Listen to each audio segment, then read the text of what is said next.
is 9. So now we can do some adding because we have our 2 lines of partial products there. So when we add these up, Kamari, 1 plus 0, 6 plus 2, and 1 plus 9 is 10. But my answer is not 1081. Remember, we said we had 2 numbers behind the decimal to start with. We need 2 numbers behind the decimal to end with. So Jackson, when we put that decimal in the right place, how would you say our final answer? 10 and 8100. Very good. 10 and 8100. So that decimal goes between the 0 and the 8 so that we can have 2 numbers to end with. So remember, it has to match. Any questions on number 1? So that one should be pretty simple. As long as we remember to do it with the decimals, we already are pros at multiplying. So let's go to number 2. So we have 4 and 8/10, and we're going to divide it by 6. Now, if we're dividing with decimals, can we have any remainders? No. So on number 2 all week, there should be no remainders whatsoever. Now, Isabella, how many times could 6 go into 4? 0 times. It's too big. 6 can't go into 4. Then Isabella, how many times could 6 go into 48? 8 times. And Isabella, 6 times 8 is 48. So when we subtract, we get 0. There's nothing else to divide, but there's still one last thing that I need to do. Who remembers that last thing that we need to do? Tyron? Not need to add any zeros, because I don't need to keep dividing. Michelle? Bring up the decimal. Very good. So our final answer should be 0 and 8/10. Awesome job. Adrian, make sure that mask is up. Last time I'm going to ask you, it's going to cost you some snack time. All right, so on number 3, let's go ahead and line these numbers up. So 5.67 and 3.89. All right, so this one's pretty nice because they already line up perfectly. We don't have to add any places on this one. We don't have to add any zeros. So when we add on this one, Kate, 7 plus 9, 16. So 6 and carry a 1. Then Kate, 1 plus 6 would make, and 7 plus 8 is 15. So 5 and carry a 1.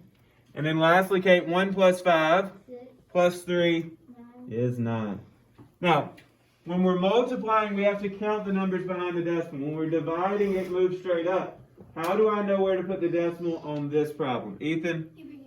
We just bring it straight down. So as long as we've been doing our work neatly, we bring it straight down into the answer. So 9 and 56/100.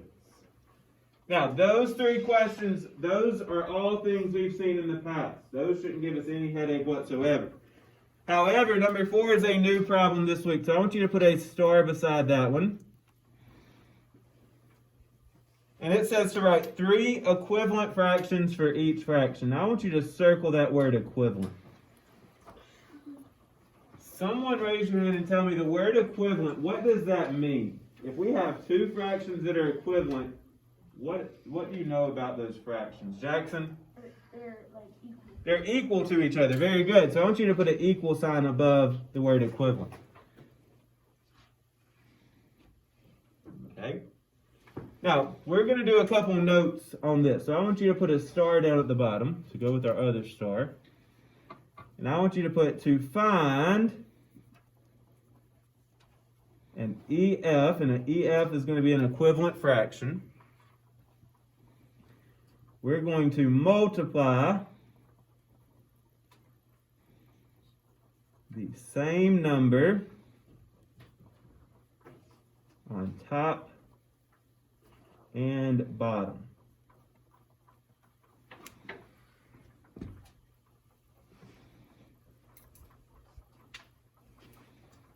So in order to find an equivalent fraction, we have to use some multiplication. We're going to multiply the same number on top and bottom. Now, it doesn't matter which number you choose. You can choose anything between 1 and 1,000,000. Okay, now you probably want to choose small ones to keep it easy.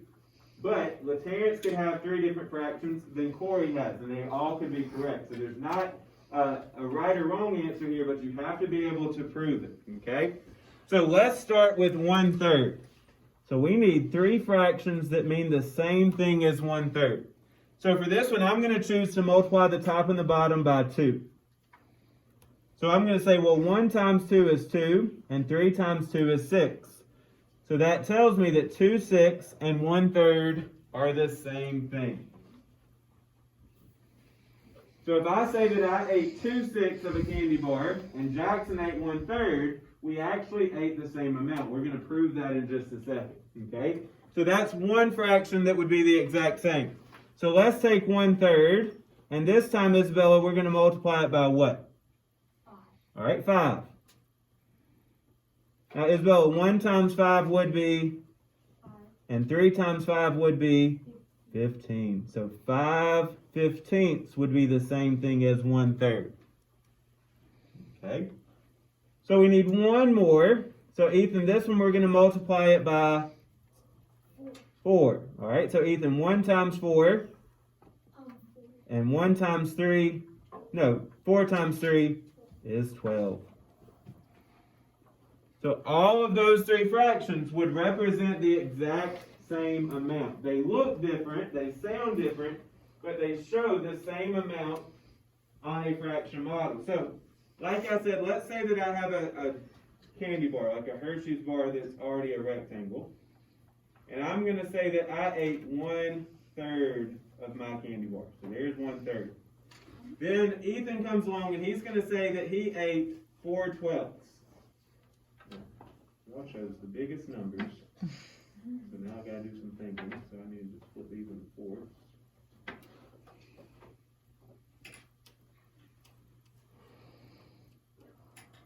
Alright, so there's Ethan's candy bar. He broke his into 12 pieces and he